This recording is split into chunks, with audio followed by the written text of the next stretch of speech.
सितंबर में संसद का मानसून सत्र हुआ था। इसमें सरकार की तरफ से ताबड़तोड़ बिल पेश किए गए। इन्हीं में से 2 बिल थे किसानों से संबंधित। एक और बिल भी था जिसे किसानों से जुड़ा हुआ बताया जा रहा है, आवश्यक वस्तु संशोधन अधिनियम। इन तीनों बिलों को पास कराने को लेकर लोकसभा में खासी बहस हुई थी और किसान के 2 बिलों पर तो राज्यसभा में वो हुआ जिसकी किसी को कल्पना तक नहीं थी। किसान बिल पास होने वाले दिन राज्यसभा जंतर मंतर की तरह लगने लगी, जहां कोई राजनीतिक दल जैसे प्रदर्शन कर रहा हो सरकार के खिलाफ। किसान बिलों को लेकर कांग्रेस खासी हमलावर रही और पंजाब में खास तौर पर इन बिलों का जोरदार विरोध हो रहा है। इस बार दशहरे में रावण के पुतले में पीएम नरेंद्र मोदी का मुखौटा लगाकर भी पुतला दहन किया गया, यानी विरोध की आंच खासी तेज है। अब विरोध की यह आंच संसदीय व्यवस्था को भी प्रभावित कर रही है। आज खास खबर में भारत की संसदीय व्यवस्था के 2 अहम अंगों संसद और विधानसभा के टकराव पर हम बात करेंगे। केंद्रीय कृषि कानूनों के खिलाफ पहले पंजाब सरकार और उसके बाद राजस्थान सरकार ने 3 बिल विधानसभा में पेश किए। केंद्र सरकार के कृषि कानूनों के खिलाफ विधानसभा में बिल पेश करने वाला पंजाब पहला राज्य था और राजस्थान दूसरा राज्य बन गया है, यानी संसद को सीधे सीधे विधानसभाओं ने चैलेंज कर दिया है। ऐसे में सवाल यह है कि मोदी सरकार के कृषि कानूनों के विरोध में पंजाब में पेश हुए इन 3 बिलों में आगे क्या होगा और कानून बनने की राह में कहां कहां रोड़े आएंगे। देखिए जरा ये रिपोर्ट। किसी भी हम वापस लेंगे तो हमें कोई असुविधा नहीं है।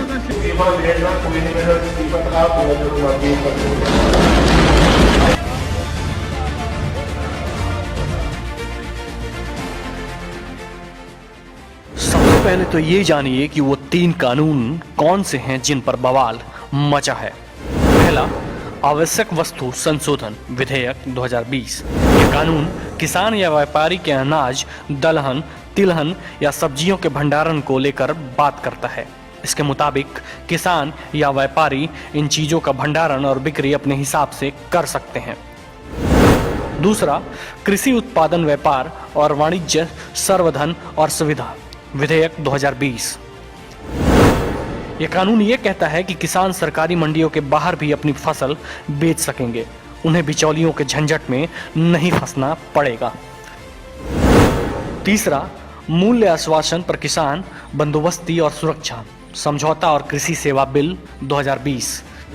यह कानून कहता है कि किसान फसल उगाने से पहले किसी व्यापारी से समझौता कर सकेंगे ताकि उनकी फसल की तय कीमत उन्हें मिल सके।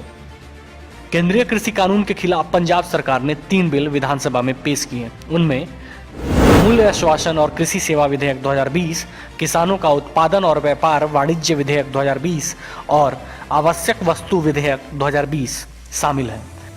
पंजाब विधानसभा में यह बिल पेश करते हुए मुख्यमंत्री अमरिंदर सिंह ने कहा, हमारे किसानों और पंजाब के लोगों के हितों की रक्षा करना सर्वोपरि है, यह बाकी सबसे ऊपर होना चाहिए। पंजाब किसानों के साथ किसी भी अन्याय के लिए नहीं झुकेगा, भले ही मुझे पद छोड़ना पड़े। मुख्यमंत्री ने यह भी कहा कि मैं इस्तीफा देने से नहीं डरता, मुझे अपनी सरकार के बर्खास्त होने का डर नहीं है, लेकिन मैं किसानों को बर्बाद नहीं होने दूंगा। हम आपके साथ खड़े हैं। अब हमारे साथ खड़े होने की आपकी बारी है। जब तक कैप्टन अमरिंदर सिंह की सरकार है, केंद्रीय किसान बिल पंजाब में लागू नहीं होंगे। मैंने इस्तीफा देना कोई नहीं, मेरा इस्तीफा आप जो मर्जी कर मैं अपने वास्ते मैं तो करना चाहूंगी, मैं तो कर ले मेरी सरकार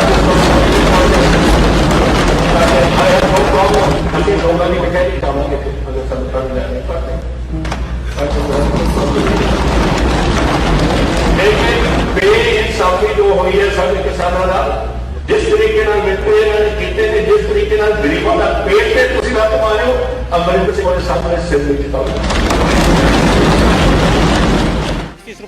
वहीं केंद्रीय कृषि कानूनों को बाईपास करने के लिए राजस्थान सरकार ने विधानसभा में 3 संशोधन विधेयक भी पारित कराए। केंद्रीय कानूनों के खिलाफ पंजाब के बाद राजस्थान में संशोधन विधेयक पारित कराते हुए सरकार ने कहा कि इससे किसान को राहत मिलेगी।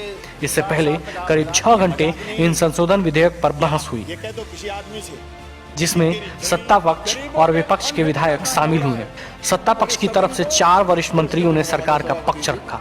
इसी बीच एक बात सामने आई कि केंद्रीय कृषि कानून के जिस प्रावधान के खिलाफ कांग्रेस ने सबसे अधिक विरोध किया था, उसी का प्रदेश के संशोधन विधेयक में प्रावधान नहीं किया गया।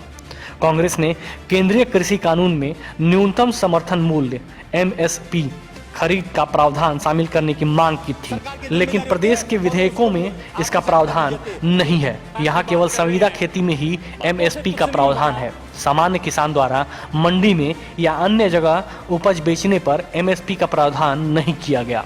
कृषि उपज व्यापार और वाणिज्य संशोधन विधेयक में MSP का प्रावधान नहीं है। हालांकि विधेयक में किसान के उत्पीड़न पर 3 से 7 साल की सजा और 5 लाख के जुर्माने का प्रावधान किया गया है।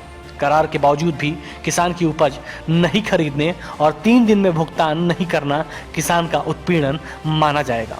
संविदा खेती को छोड़कर सामान्य मामलों में किसान द्वारा फसल बेचने पर MSP की बाध्यता लागू नहीं होगी।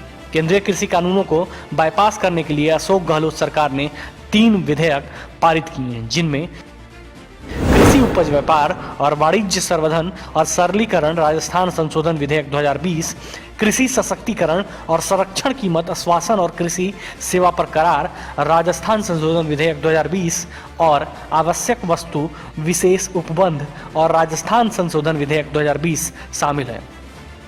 संविधान से जुड़े विशेषज्ञों के मुताबिक विधानसभा से बिल पास होने के बाद हर बिल में राज्यपाल के हस्ताक्षर होने जरूरी है। ऐसे में अगर वह बिल पर हस्ताक्षर नहीं करेंगे तो मामला सुप्रीम कोर्ट जा सकता है।